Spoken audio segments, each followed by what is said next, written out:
Oke, Wak, jadi kisah kali ini diceritakan sama Wawa kita yang bernama Nara dari Kalimantan Selatan. Halo Kak Nara. Nah, jadi pengalaman horor ini terjadi pada tahun 2019 sampai 2020, Wak. Waktu itu Nara ini baru saja menikah dan tinggal bersama suaminya yang bernama Sandi. Nah, Sandi bekerja sebagai seorang sipir, yaitu petugas yang mengawasi narapidana di lembaga permasyarakatan, ya. Nah, pada tahun 2019 Sandi ini mendapatkan tugas baru. Dia dipindah tugaskan ke salah satu rutan atau rumah tahanan yang berada di kota Banjarbaru. Supaya lebih mudah dalam urusan pekerjaan dan juga mobilitas, Sandi pun mengajak Nara untuk ikut pindah ke Banjarbaru juga, Wak. Dan FYI pada saat itu mereka belum punya anak ya, jadi mereka masih tinggal berdua aja. Nah, di Banjarbaru ini mereka menempati sebuah rumah sewa yang jaraknya tidak terlalu jauh, Wak, dari kantor tempat si Sandi ini bekerja. Rumah sewa yang ditinggali sama Nara dan Sandi ini adalah rumah bedakan atau satu bangunan yang dibagi jadi 2 unit. Nah, dari luar memang tampaknya seperti rumah biasa aja, Wak, tapi di dalamnya terbagi 2. Unit pertama ini dihuni sama keluarga Pak Agus, Bu Ros, dan juga anak mereka yang bernama Lili. Terus satu unitnya lagi inilah yang baru ditempati sama Nara dan juga Sandi. Nah, rumah ini punya 2 lantai. Lantai 1 untuk tempat tinggal dan lantai 2 ini ada loteng terbuka untuk jemuran. Di lantai 1 unitnya Nara ada 2 kamar, Wak. Satu untuk tidur dan satu lagi dijadikan gudang.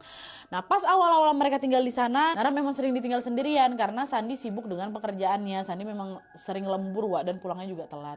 Ditambah lagi rumah mereka ini berada di paling ujung kompleknya dia. Itu suasananya masih sepi kali lah. Di depan rumah tuh cuma ada lahan kosong, sementara di kanan kiri rumah kami itu ditumbuhi pohon-pohon rimbun. Terus jarak rumah yang lainnya juga terbilang cukup jauh lah gitu.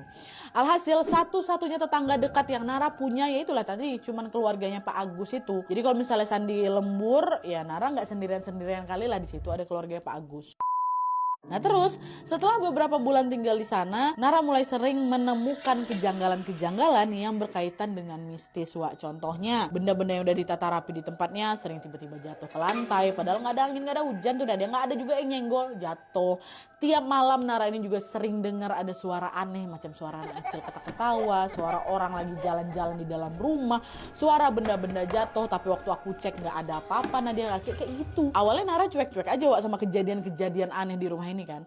Tapi semua mulai berubah waktu awal pandemi. Jadi waktu itu, Wak, kantor si Sandi ini langsung bikin aturan ketat. Jadi semua pegawainya dilarang pulang dan wajib nginap di kantor demi pencegahan penyebaran COVID. Memang nggak semuanya, tapi ada beberapa bagian yang WFH, ada beberapa bagian yang harus nginap di kantor, termasuk Sandi. Nah, karena Sandi ini itu tadi lah dia seorang sipir kan, jelas dia nggak bisa WFH, nggak mungkin juga napi dibawa ke rumah.